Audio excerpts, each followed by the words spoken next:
welcome to Turn the Page, the official podcast of the Syosset Public Library.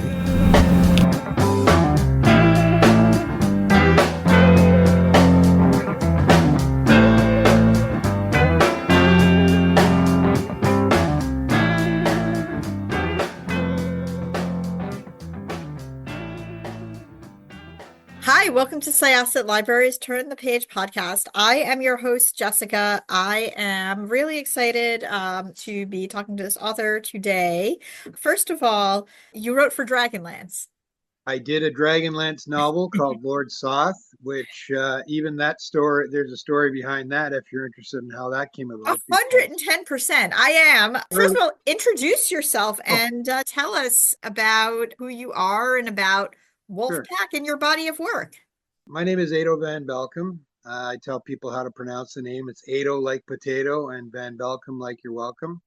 I'm a Canadian author. I live in Brampton, Ontario, which if anyone knows the Greater Toronto area, Brampton is one of those outlying cities. It's almost 1 million people on its own, but it's under the shadow of Toronto. So if I'm talking to somebody from Canada, I say I'm from Brampton. Someone from anywhere else in the world, I say I'm from Toronto.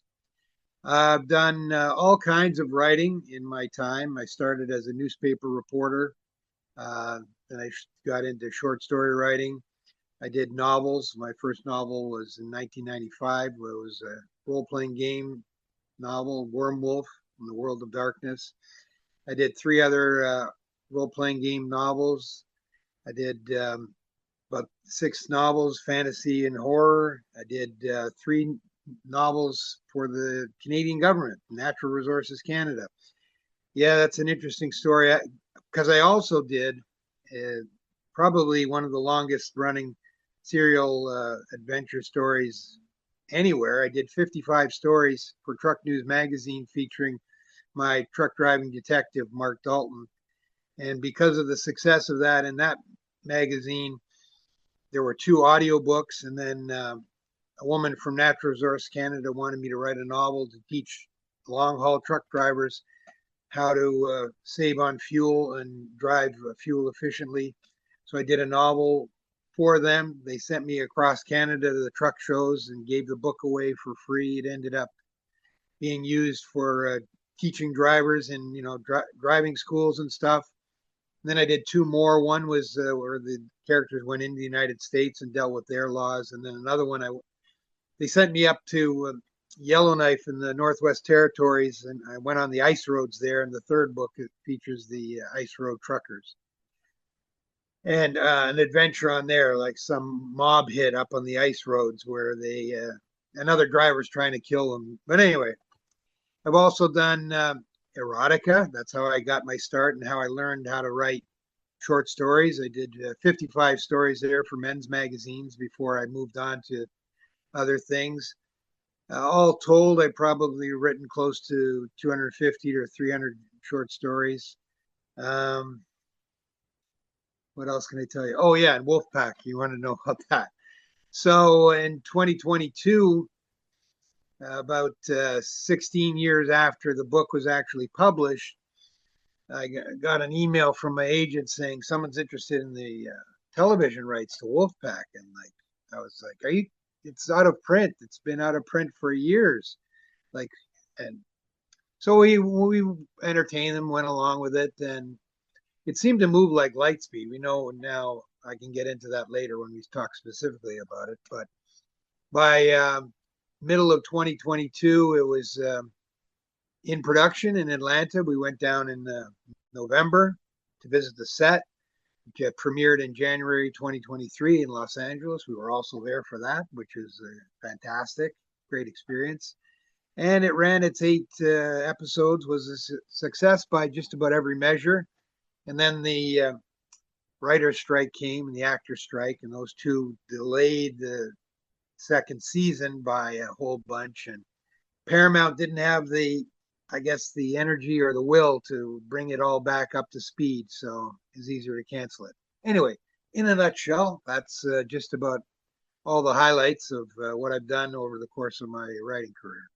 Well, that's too bad because, first of all, the fact that the book was published. Now it's 20 years ago, right? We're getting Yeah, to our, and there it's been reissued with new covers and everything. yeah.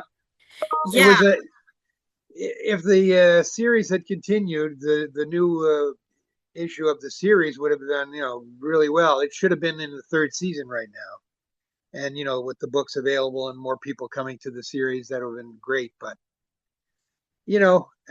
I dipped my toe into the pool of Hollywood, and it was a lot of fun, and I have no regrets, and I'm not sad about it. It was a hell of a time, and a highlight of my writing career, actually. So that sounds pretty crazy, and it's unfortunate because, I mean, as a fan of the original Buffy, I'm always happy to see Sarah Michelle Gellar coming back into sort of the supernatural world of television. But just in general, I mean, I do think it's amazing that, 16 years after the book's premiere and, 20 years later, we're still talking about it, which is pretty great in There's a general. story. There's a story related to that. When the book first came out, it won the Silver Birch Award. It won the Aurora Award. Silver Birch being an Ontario Library Association award, so it was a pretty big deal from here. But at the time, there were two people interested in the rights to the book. One had been an associate producer on Survivor television series. Another one said he had a development deal with Paramount Pictures. 16 years later, it's Paramount that stepped forward, and I was never able to confirm it, but I imagine that the book stayed on someone's shelf, and he thought, oh, if ever there's a chance. And then they had Jeff Davis, who had done Teen Wolf and maybe be interested in more werewolf stuff, and they gave him the book. I'd like to think that's what happened, but can't be sure. But you just never know. Once that intellectual property is out there, anything could happen with it. So, how much were you involved in that? Because it is quite different. The TV series is quite different from the original books. You're not going to be surprised when I say zero. They bought the rights to it. They did what they did to it, and I was invited to be on set, and you get there, and they were in the middle of filming the middle of episode 7, I think it was, or 6, and it's all out of context, and you can't even tell what's going on. But early on, I heard, oh, Sarah Michelle Gellar is going to be in it. Like, what part could she possibly play? Maybe Phyllis Briggs, Phyllis Brock, the version in the book version, they're called the Brock, the Ranger Brock instead of Ranger Briggs in the TV show. Maybe she'll be the wife of the Ranger. And then I thought, well, maybe she'll be the villain, Dr. Monk. And then turned out she was a fire investigator. And once I realized that, I thought, okay, this is totally off script. But that happens all the time to properties that are adapted to film and television.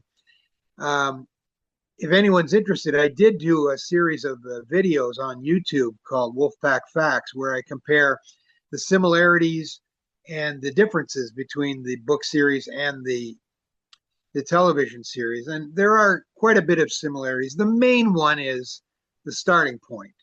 There's a forest fire, and the ranger fighting the fire comes across these wolf pups in the aftermath of the fire, takes them home, and then when he realizes what they are and how special they are, he decides to raise them on his own. That is the key similarity, and that's the starting point of it all.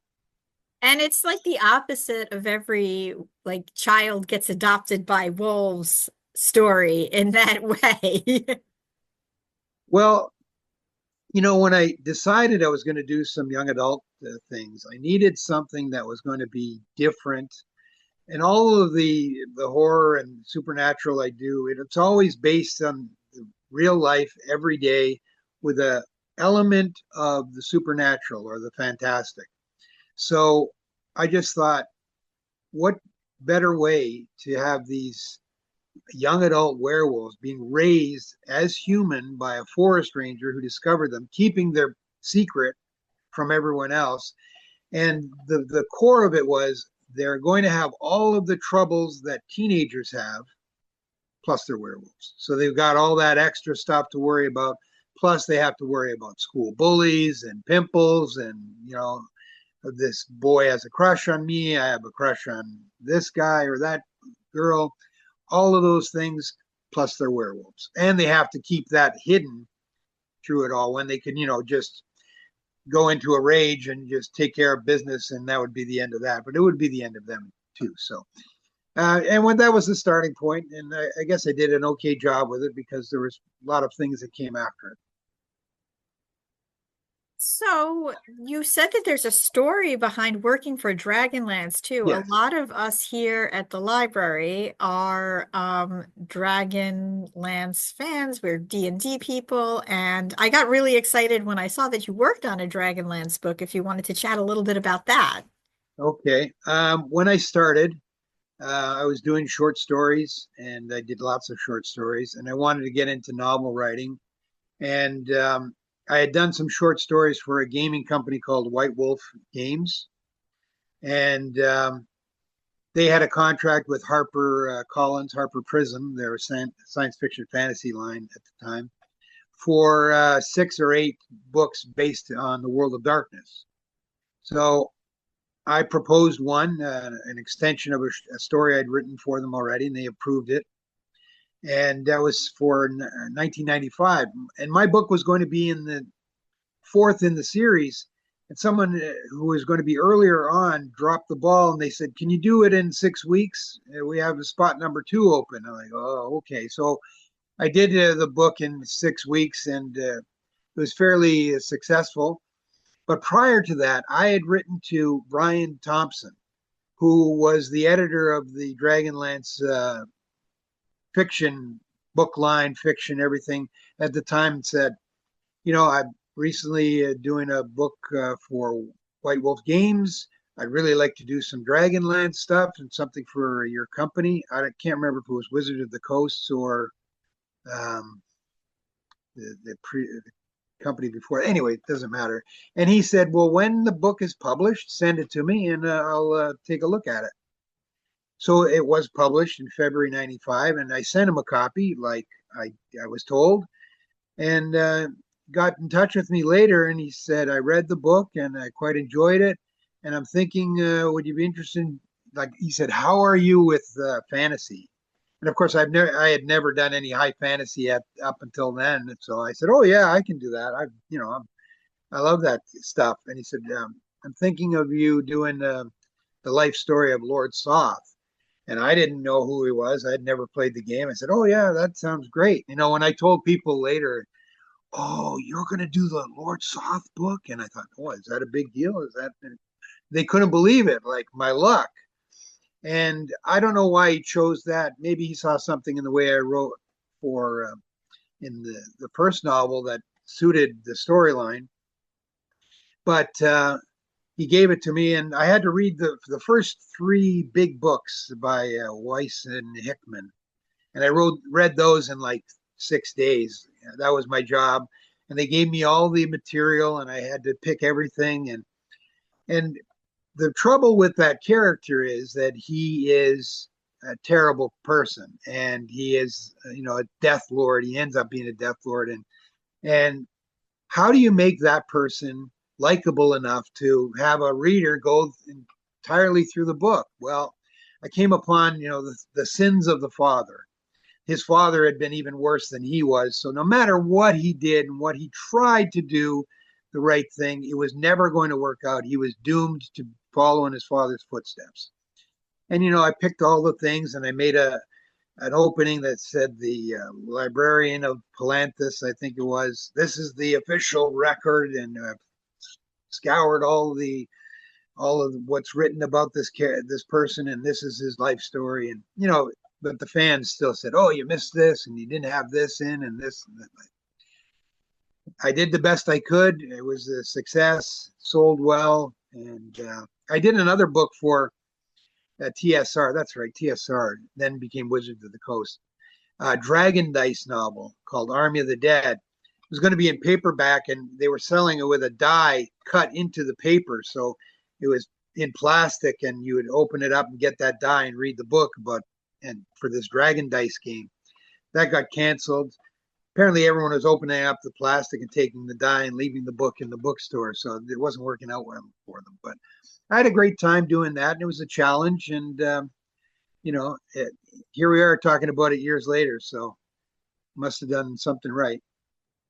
I think like it shows just how much you enjoy writing in general, just when we talk about this. The the journey just sort of from the different genres you did and then developing something or rather selling something that was developed for TV. Um did you have like have you is there one thing that you enjoyed the most about it? Like, is there one thing, is there something that of your body of work that's lesser known that you kind of wish that you wish you could talk more about? 2023, there was a 25th anniversary reprint of my short story collection, Death Drives a Semi, right up here. There it is. And in that collection, there's 20 short stories. There's the Bram Stoker award-winning story, Rat Food, Bram Stoker nominee, The Rug, which was recently made into a short film by Sean Cisterna. And, when I started writing, I wanted to write a book that was like Ray Bradbury's The October Country, being my favorite book of all time, 20 short stories, every one just a marvel. And, I would read the story and say, wow, that was great. And it was the kind of book that I wanted to create.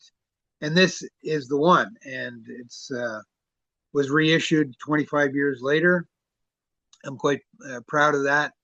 And I have enough short stories not collected to do at least one, if not more, collections. And I think probably this year another one will put out another collection, a new collection.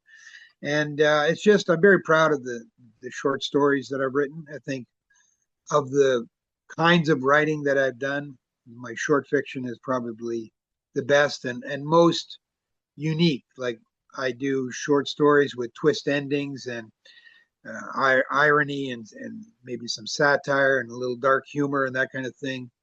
And if I had continued on this past 20 years and written like 300 short stories, maybe we'd be talking about my prowess as a short story writer, but that didn't happen. But that's the thing I'm most proud of, the ability to write short stories quickly, to purpose, and to fit markets and things like that. So that would be the one thing. It's always a challenge, and I always love meeting that challenge.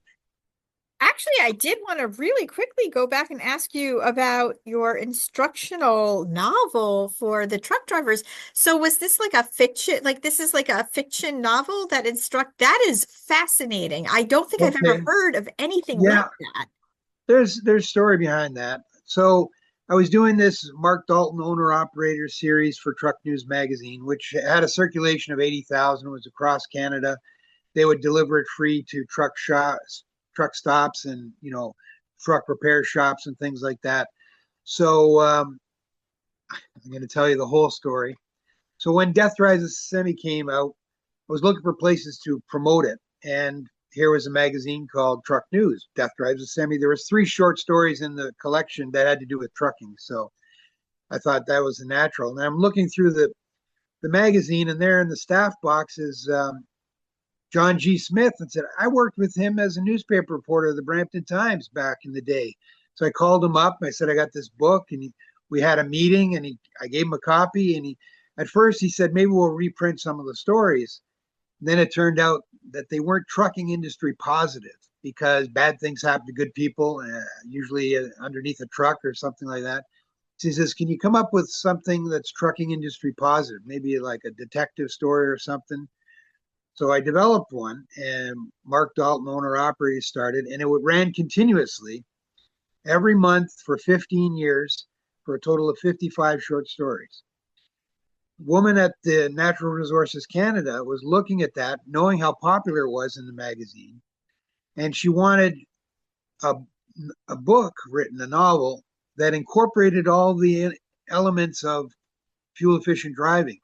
And the idea was, you'll take drivers, instead of taking them off the road and put them in a classroom for a day to teach them all this stuff, they'll get a book that has all of the information in there and a reference thing at the back, and they can read the book while they're driving. They won't have to lose any time. So that was the whole idea. They gave me the workshop, the 1 day workshop, and I got all the information in there. So I had to come up with a character for my driver to talk to all the way across. And they wanted it to start in on the Atlantic coast and end up on the Pacific coast. So going all the way across Canada. So I did that too. And one of those challenges. But then when I did, they sent me to Abbotsford, British Columbia, and Quebec, and Edmonton, and New Brunswick, and places in Ontario to sign copies of the books and meet fans. And it was a great experience, and ended up doing 3 of them. The series ran for 15 years. There's 2 audiobooks from Graphic Audio comprising 20 of the stories. And yeah, it was a great experience. And if you're a freelance writer, you're always looking for avenues to get work, sell work, write for people. And, that's what my living was. So that was a great thing that I could have for 15 years. Like every month there was a paycheck for an installment. So it was a really great experience. And when I tell people like you about it, you're like amazed. Like, that's amazing. It is actually amazing. But at the time, it was just like, it's just what's happening in my life. It is though, because that's a really that's a really interesting way of teaching something. But talking about just Wolfpack in general, I think just kind of getting back to it, I'm happy to see, the reissues and that there was renewed interest in it. Would you ever go back to that series? Like, do you ever feel nostalgic for those characters?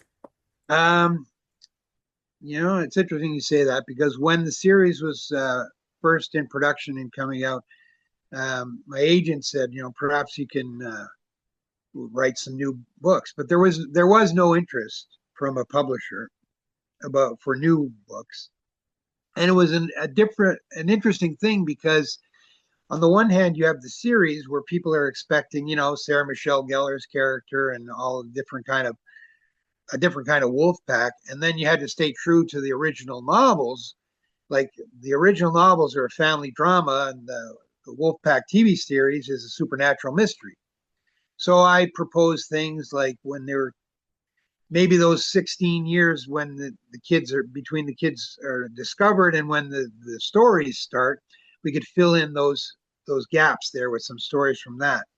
Or we could have some stories of them being older and maybe going into the city, or going to some competition and finding other people, other uh, werewolves like themselves. And because it's all about discovery and who their parents are and people like them. And if they found somebody else like them, that would be quite the revelation. But it all went for naught. No one showed any interest, so we ended up just with the reissues of the 4 books.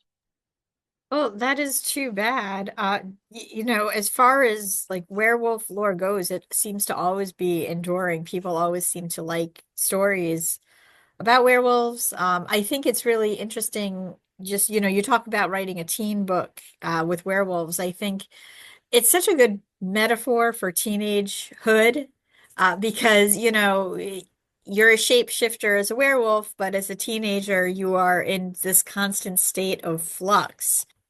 Before I did the Wolfpack series, I edited 2 young adult anthologies, Be Afraid and Be Very Afraid. And the Be Afraid was a Canadian Library Association Young Adult Book of the Year finalist. And my idea for that was the horrors were all going to be about teenage problems. So, going through puberty and things like that, it was all part of it. And when it came to Wolfpack, I wanted to continue the same thing with teenage problems plus werewolves. Did you have a favorite character in the original series? Okay, yeah, I liked Ranger Briggs, because he was the calming effect. He was human. He was stern and fair. and he was protective of the pack, and forbid them to use their powers, which and I suspect that through the course of the books his power over them was slipping, and it was only a matter of time till it came out. But I was thinking that the town will probably, hey, we knew this all along. We knew there was something wrong with those Brock kids. It's no big deal. We're going to help you kind of gloss over all this, and we're going to help because we just like the way things are. Um, and when I went down to the set and I met Rodrigo Santoro, who plays Ranger Briggs, he touched on all of those points, all of those key elements of the character. And I was quite pleased by that because of all the characters I wrote about, he was like the only one that actually made it into the series. And there's 4 members of the Wolf Pack. The only one that kept the name is Harlan, which it was a joke that I was doing, an inside joke. I named him Harlan because he was the runt of the litter, and I named him after Harlan Ellison, who was a diminutive man but very big in emotion and stature and all of those things. And that was my little joke, and that was the only name that they kept. So I'm quite pleased with Ranger Briggs' his performance and the transformation to the TV series as it relates to the character that's in the book. So you can still, obviously, you can get the books with the reissued covers, and the TV series, it's still, the season 1 is still available to watch. I don't know that it's still on Paramount Plus. I was told that they took it off because it's easier to lose money on something in Hollywood than actually Right.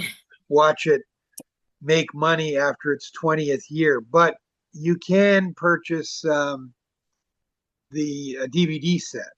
When the show was airing, I picked up a black market DVD set, and there was like 3 or 4 of them available.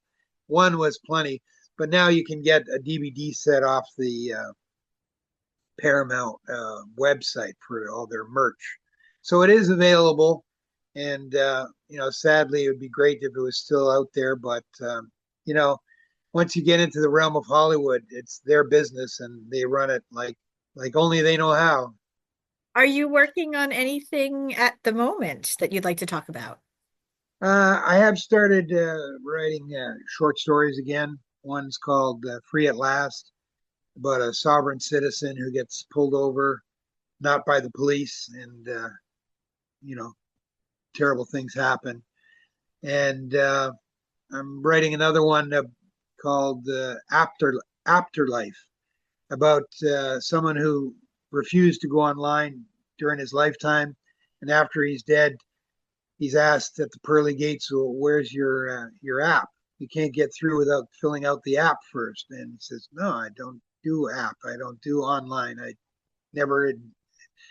So well, it's a kind of a humorous thing because if you're not online these days and you don't have the app, it's like they never anticipated there would be such a problem of someone who couldn't possibly have a phone or be online or having the app. So I'm doing that, and there's a few other short stories I want to write, and we're gonna probably put out a new collection this year. And I'm also interested in writing a kind of a memoirs thing. All the interesting things I'm talking about here, putting them down in a book as a sort of guide for writers. Because I've done, as I've said, and I've also done work for hire, like men's action adventure in the Deathland series, under a pseudonym, and they call it war porn. But I did 2 of those books. I've done, you know, just all kinds of things, and I don't know. It'd be fun to relate all of that, put it down on paper, and encapsulate my life between 2 covers. Sure, that would be good. Thank you so much. This was a lot of fun, getting I to had fun. chat getting to chat with you. Yeah, so check out Wolfpack. See if it's not on Paramount Plus, try to grab a DVD. You can find the books anywhere. You can find Edo's work anywhere. Yeah. And thank you again. This was really, really great. Thanks for having me. I had fun as well. All right. So this was Jessica with Syosset Libraries Turn the Page podcast, and we are going to close this chapter. It's time to close this chapter of Turn the Page. Join us for the next episode.